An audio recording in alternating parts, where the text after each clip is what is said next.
Alright, nandito na naman tayo mga kaibigan. Reaction video na naman tayo dito sa mga vlogger sa Pilipinas na eto na nga, tunay nga mga kaibigan or totoo ang mga pangyayari na si Sergey Ben mga kaibigan at Ma'am Elma ay hiwalay na. Ha mga kaibigan, eto ang nagtitrending ngayon na talaga namang pinapag-usapan ng ating mga kababayan. Bakit daw naghiwalay itong si si Elma, okay? At si Sergey Ben. Elma, ito na mga kaibigan, babasahin natin ang comment na ito ay nagtitrending ngayon. Itong mensahe ni Sergey Ben kay Elma. Elma, okay? Gusto ko lang sabihin na habang buhay kong dadalhin yung pagmamahal natin sa isa't isa. Mga kaibigan, Pinakamagandang nangyari sa buhay ko, wala akong mas pagsisisi sa lahat na nangyari dahil napakadaming mong naituro sa akin at naitulong sa akin. Ikaw ang naging kasangga ko sa lahat ng bagay, sa hirap man o saya. Ito mga kaibigan ay mensahe, okay? Mensahe ni Sergey Ben dito kay Madam Elma. Talaga naman mga kaibigan tutunay nga itong sinabi ni Makagago. Kasi nga ito si Makagago, akala ko fake lang ang sinasabi, yung pala ay tunay, okay? Sergey Ben niluko si Elma.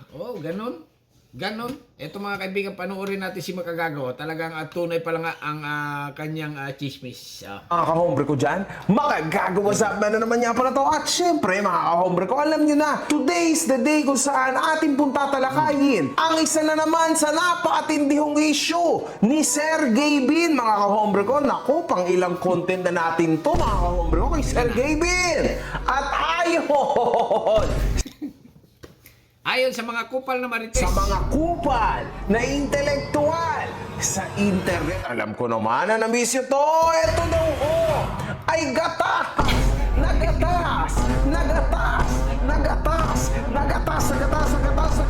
Ay, grabe talaga ito si Makagago nito. Gatas na gatas. Okay, basahin natin mga kaibigan ang comment talaga namang kunwari na depressed but trust it, gusto niyang umalis girlfriend niya sa buhay kasi hadlang sa bagong love life. Ganon. Cheater.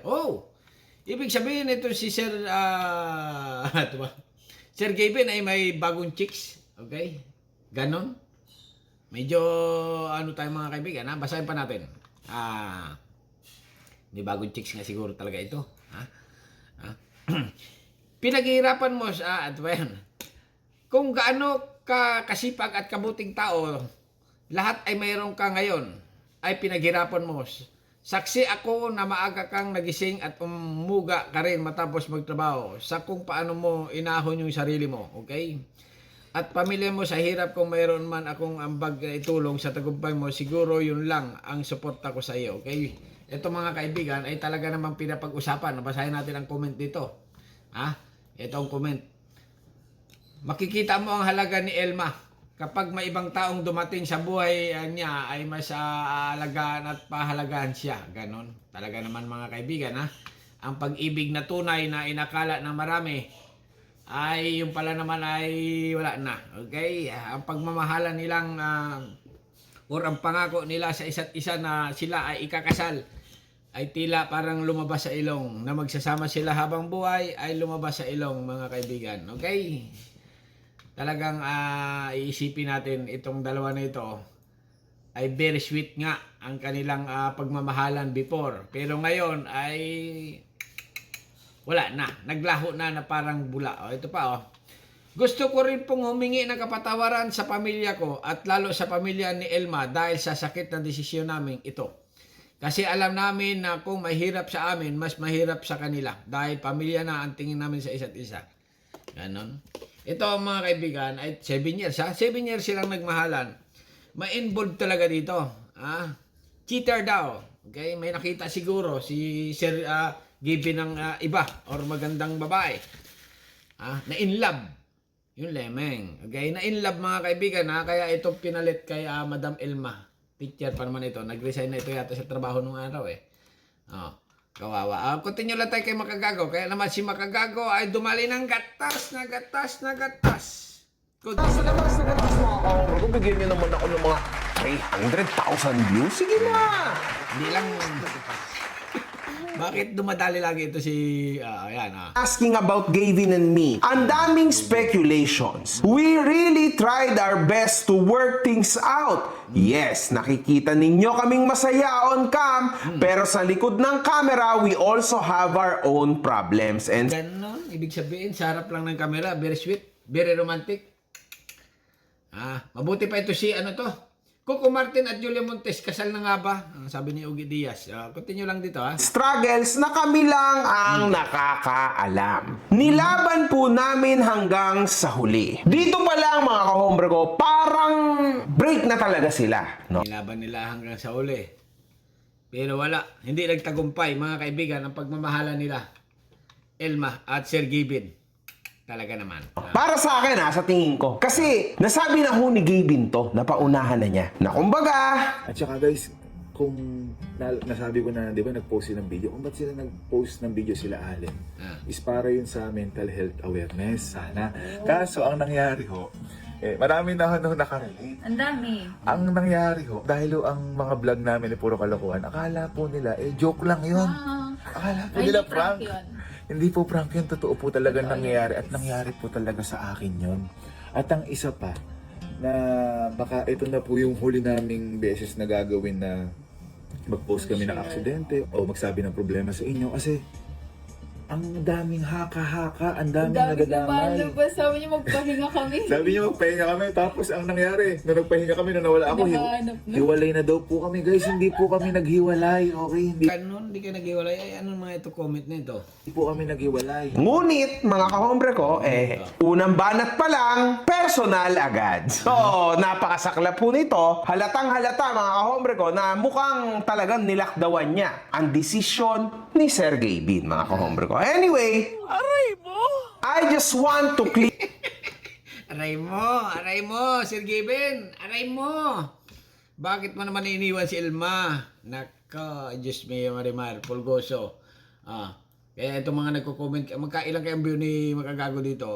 527k Mataas kasal. Ayaw, pero responsibilidad sa ibang tao. Sakap, gusto, isip bata si Gavin. Okay? Iba talaga mag-observe si Boss G. Galing. Okay? Yan mga kaibigan nagko-comment kay Makagago. He cheat 100%.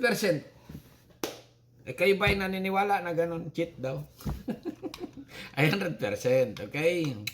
Patrending pa. Kunwari inatake ng... oo nga naman. Okay? Kunwari inatake, yung pala naman hindi.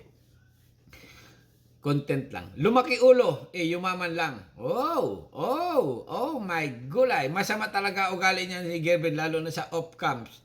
Sikat, kaya lakas ng loob ng babae. Babaero, lover boy, lahing pikutin. Okay? Pikutin. Lalaking pikutin pala, hindi lahi. Lalaking pikutin. Di na rin ako nagtaka yung mga nakaraang break-up prank video ni Gavin kay Eloy, bigla nag-focus blah blah blah. Malamang sa alamang totoo ang chismis ng picture. Mas inuna pa bumili ng sasakyan kaysa pakasalan si Elma. Ganon. Oo nga naman. 7 years 7 years ang relation nyo. Hindi ka man lang mag-propose ng kasal na tayo. Ay talaga may hinahanap itong lalaki. Okay? Medyo kulang. Kulang ang kagandahan or kulang ang kasi nga mga kaibigan pag ikaw ay yumaman sa pag-vlog ay talagang madami ang ma-in-love sa'yo. Alam na pag dami ng pera, okay? Kaya lang, mga kaibigan, parang loto lang din yan Pag tumama ka sa loto, medyo makakalimot ka. Makakalimot ka sa iyong dating habit. Alright? Kasi nga, ikaw ay dumami na ang kapirahan. Pag tumama ka sa loto, okay? Naghihiwalay ang mag-asawa, nasisira ang pamilya. Dito na nga, mga kaibigan, pero balik lang tayo dito kay Makagago. Makagago, continue lang. clear things up. Hindi lang po kami for the views or anything. What Gavin and I had was real. Dumadating po siguro talaga yung time na hindi mo na mararamdaman yung mutual feeling. Sa love, kailangan parehas kayong nagmamahal. Oh Tama naman. Tama nga naman. Tama yung nag-comment na yun. my God, mga kahomro, napakatindi ho nito. Sa inyong relation ay dapat tama parehas kayo nagmamahal. Ay paano kung isa lang ang nagmamahal? Aray ko! Wala kang magagawa pag niligawan kita. Wali naman ito. Sagutin mo ako tapos. So meron dito mga kahombre ko na isa sa kanilang hindi na unfortunately nagmamahal sa isa. Sa part Wala na nga. na ito, hindi ho 50-50. Usually 70-30 to mga kahombre ko. Usually Ganon. Ibig sabihin na pagmamahalan nila, 70-30. Ay wala na pag ganyan. Dapat kasi ang pagmamahalan 50-50 or 100%, di ba? Hati-hati lang. Kaya lang, pag 70-30 na, ay may kaagaw na. May kapitbahay na or may katropa na. Di ba? Napunta na sa tropa yung iba, babae, chicks, lover boy. Iba talaga ang dating ni Sir Gavin. Okay, usually ho, ang nawawala na ng pagmamahal, kadalasan ay yung lalaki, mga kahombre. So, lalo na wag niyo makakalimutan, mga kahombre ko, nagkaroon ng issue si Gavin like few weeks ago maganda ito babae nito. Para maganda to pa lang yon mga kahombre ko. So, yon, tas biglang Huli, pero di nagkahiwalay. kulong. Ganon. Alam niyo yun, medyo ang daming questions sa ating mga isipan. Guys, hindi po kami naghiwalay, okay? Hindi po kami naghiwalay. Ito yung una nila vlog, hindi sila naghiwalay. Pero ngayon talagang hiwalay na. Ayan na mga comment nila. Tunay ito mga kaibigan baka naman kaya yung mga vlog ni Sir Gavin ngayon ay wala na, hindi nakasama si Madam Ilma. Ayan na, mga joke na lang niya. Ayan. Wala na. Iwalay na talaga. Okay, alright mga kaibigan continue pa kay Makagagaw. Makagagaw, continue pa. Talagang ang mga padali ni Makagagaw ay talagang swabe, grabe, matindi. Sakit ang ulo ko sa inyo I am aware of Kita ulo ng Martes. speculations and rumors spreading online. Magkaibigan po sila. Nabigyan lang po ng mali siya mga kumalat na pictures. Ayun, sinagot pala tayo ni Ma'am Elma. Based sa kung ano lang po ang nakikita. Pero Siyempre, magkaibigan sa simula, di ba? Yung babae at saka Sir Gavin, magkaibigan sa simula. Ay, pag natats-tats na yung kamay, yari na. Goodbye. lahat po yun bago mangyari ay alam ko na. Dahil pinapaalam lahat ni Gavin. Please don't make any judgments or spread fake news without confirmation. It's just that the time po nalabas ang pasan. Naglabasan na po ang mga kung ano-anong haka-haka. Matagal po naming sinubukan ng lahat. Our decision is mutual. Like what I've said, we tried our best to make it work. Alright, yan mga kaibigan Pangalawang content ito pangilang content ito ni Makagagaw. May bagong content pa Hombre ko sa Facebook. Kasi nung alina ni si Gavin, nabuking na. Okay? Saka na natin i-reaction mga kaibigan. Pero dito lang, maliwanag pa sa sikat ng araw. Na ito nga si Gavin. Okay? At Madam Elma ay hiwalay na. Hiwalay na!